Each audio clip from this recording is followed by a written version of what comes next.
Hello everyone, Vishnupriya देवी YouTube channel में आप सबका स्वागत है। आज हम इमरजेंसी पावर्स के बारे में पढ़ेंगे। हमारे संविधान के अंतर्गत इमरजेंसी पावर्स के बारे में बताया गया है।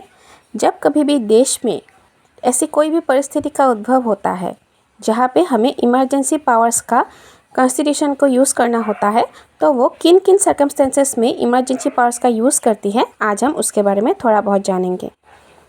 बेसिकली आर्टिकल 352 के अंदर नेशनल इमरजेंसी, आर्टिकल 356 के अंदर प्रेसिडेंट्स रूल और कॉन्स्टिट्यूशनल इमरजेंसी और आर्टिकल 360 के अंदर फाइनेंशियल इमरजेंसी का उल्लेख किया गया है। अब हम इनको विस्तार में जानेंगे। नेशनल इमरजेंसी 3 तरह के क्षेत्र में उपलब्ध किया जाता है। अगर देश में युद्ध की स्थिति हो, वार, उस हिसाब में नेशनल इमरजेंसी का प्रयोग किया जाता है। सेकंड है एक्सटर्नल एग्रेशन, अगर कोई दूसरा देश हमारे देश के ऊपर हमला करे या फिर कोई बाह्यिक कोई एग्रेशन हो तो उसमें नेशनल इमरजेंसी का यूज़ किया जाता है। और अगर कोई भी आर्म्ड रिबेलिशन हो तब भी नेशनल इमरजेंसी का यूज़ किया जाता है। नेशनल इमरजेंसी 6 महीने से लेकर इन्फिनिट पीरियड तक होता है, अर्थात प्रति 6 महीने के बाद कैबिनेट में इसके एक्सटेंशन के लिए डिस्कशन किया जाता है।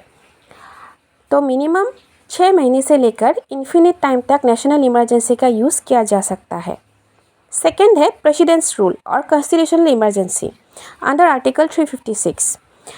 Due to failure of government in the state, जब भी गवर्नमेंट अपना कोई भी काम स्टेट में ठीक तरह से नहीं कर सकती है तब इमरजेंसी, कॉन्स्टिट्यूशनल इमरजेंसी और प्रेसिडेंट्स रूल का यूज़ किया जाता है और इनका ड्यूरेशन होता है 6 मंथ से लेकर 3 इयर्स तक, minimum 6 months to maximum 3 years. तीसरा है financial emergency under article 360। It is a threat of financial unstability in India, जब कभी भी देश में आर्थिक स्थिति का कोई तंगी हो या फिर आर्थिक स्थिति डिसबैलेंस हो तब फाइनेंशियल इमरजेंसी का यूज़ किया जाता है।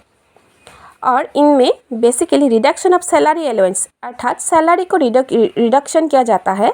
जो भी कर्मचारी होते हैं उनके सैलरीज का रिडक्शन किया जाता है और देश की आर्थिक स्थिति में उस सैलरी को यूज़ किया जाता है या फिर उस पैसे को यूज़ किया जाता है। नेशनल इमरजेंसी अब तक हमारे देश में मिनिमम 3 बार यूज़ किया जा चुका है। 1962 में चाइनीज़ एग्रेशन के टाइम पर नेशनल इमरजेंसी का यूज़ किया गया था। 1971 में इंडो पाकिस्तान वार के समय भी नेशनल इमरजेंसी का यूज़ किया गया था और 1975 में इंटरनल डिस्टर्बेंस के कारण भी इमरजेंसी पावर्स का यूज़ किया गया था। आगे मेरे चैनल में आर्टिकल 32, आर्टिकल 226 के अंदर रिट्स के बारे में डिटेल वीडियोस अपलोड किया गया है। और अगर आपको ये मेरा वीडियो इन्फॉर्मेटिव लगा है और अगर पसंद आया है तो मेरे चैनल को लाइक, शेयर एंड सब्सक्राइब कीजिए। Thank you for watching.